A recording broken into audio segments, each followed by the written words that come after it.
Well, good morning and welcome to day 11 of the 12 days of articles in review. The platform that I was supposed to do this on doesn't seem to be recognizing me. So we're going to just do this through Zoom, record it and pop it up onto the YouTube.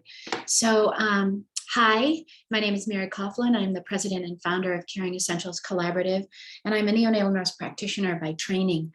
The mission of my organization is to transform the heart and soul of healthcare around the world for babies and families in crisis and the clinicians that serve them through the adoption of a trauma-informed paradigm.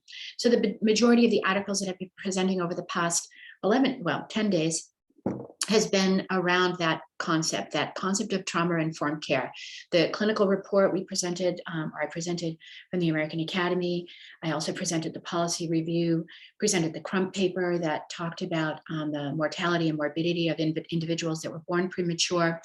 An interesting article that looked at trauma and the language of trauma and trauma-informed care and the challenges of embracing and integrating that into a biomedical framework.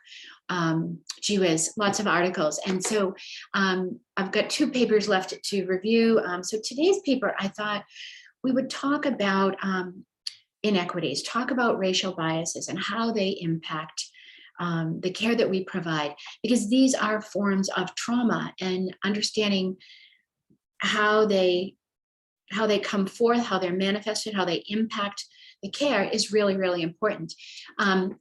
To set the stage, but it's not the paper that I'm going to talk about, there was a paper in 2019 that was published in Pediatrics. It was a systematic review by the first author was Krista Sigurdsen, and the last author, the guy running the show, whose passion this is to do this work, is Jochen Prophet. I had the privilege of working with Jochen back in my Brigham and Women's days when he was doing his fellowship in neonatology. And this guy's a super impressive dude, and just so happy that he's doing this really important work and engaging these brilliant researchers, Dr. Sigurdsen, Mitchell, Lou, all these amazing researchers in this work, because this is another layer that is impeding our ability to bring our best selves to the work that we do, and really recognizing the opportunities that we have. So to just kind of extract, I'm just going to read the conclusion from that systematic review. It was in Pediatrics, published in 2019, if you're interested, and I'll throw it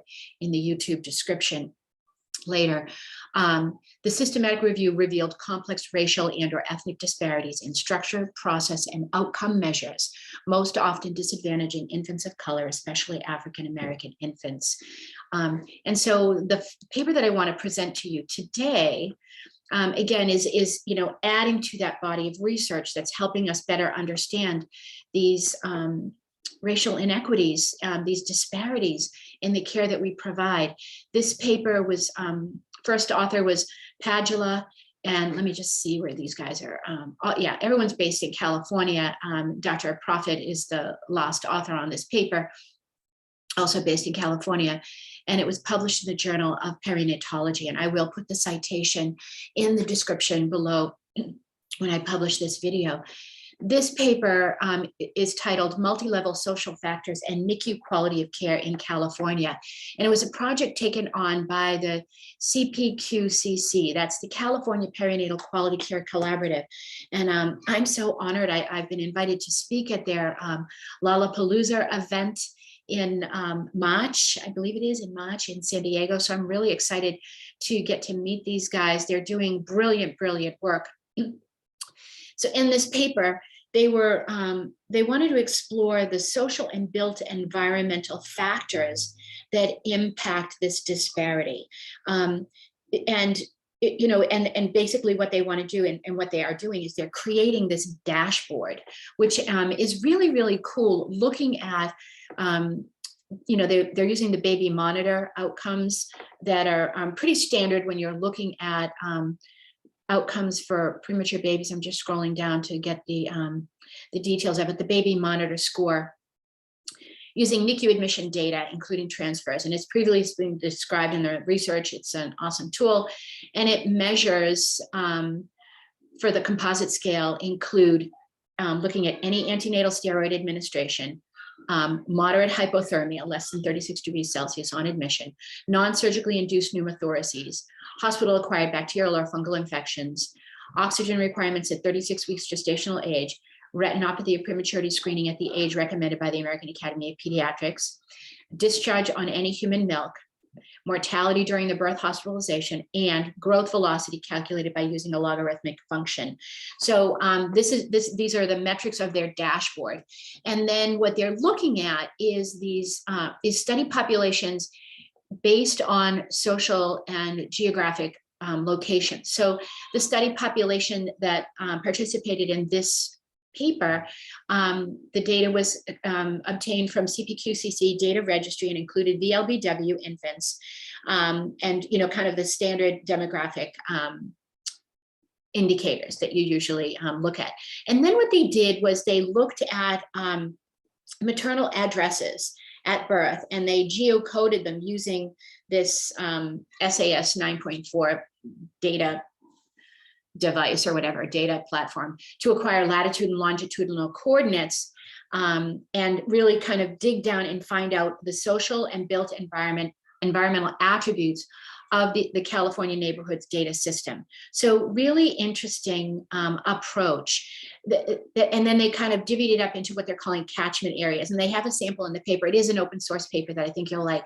So they've got like the Los Angeles catchment area, the San Francisco catchment area, Palo Alto, Redding, California, and they're color coded based on socioeconomic status. So they're really trying to zoom in and get a better understanding of, beyond race, that's also being captured, or actually ethnicity, that's actually being captured, but also like these geographical elements as well. The NICU quality of care, as I said, is being evaluated using the baby monitor approach. And so what was interesting is that indeed, we are seeing that these individuals that are receiving lower quality of care are representing lower socioeconomic groups. They're representing more diverse populations, right? There's a higher density of individuals, families of color, families of lower socioeconomic status that are correlating to lower baby monitor scores. And in fact, I'm scrolling down here to give you the scoop here that with regard to NICU catchment area characteristics, NICUs caring for infants from higher neighborhood socioeconomic status areas were more represented in the highest tertile of baby monitor scores. And this, also is played out in all of the research that's looked at these disparities in healthcare and in NICU care specifically. NICU quality also differed across several other neighborhood catchment area factors. And they looked at like parks per 1,000 population, street connectivity, and the proportion of population working from home were associated with higher NICU quality scores. Higher levels of crowding in housing and a higher proportion of foreign bond composition were associated with lower NICU quality scores.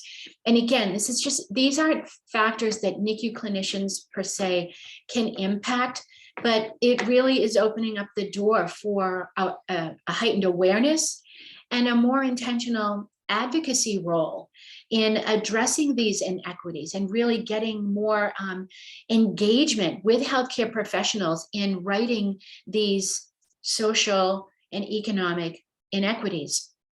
And I was really fascinated by this because we actually look at advocacy as one of the attributes of a trauma-informed professional, and what does it mean to be an advocate, and all of the other attributes of the trauma-informed professional really position these individuals, at least, to really take a stand. This research is brilliant and gives people to something to kind of bite into and then act on. And that's what we really need to do if we're looking at transforming the heart and soul of healthcare. If we're looking at improving the quality of care that we're providing, embracing a trauma-informed paradigm is critical, because these disparities are traumatizing to those individuals.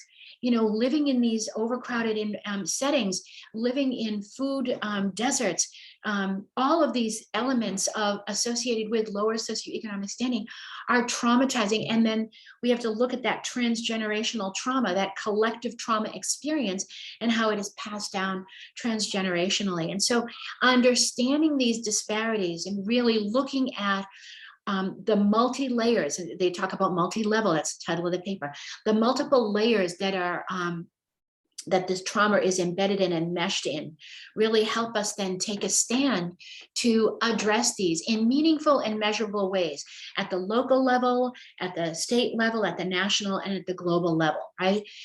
So I think it's a great paper. It really expands upon what we already know by giving more color, more detail to those characteristics that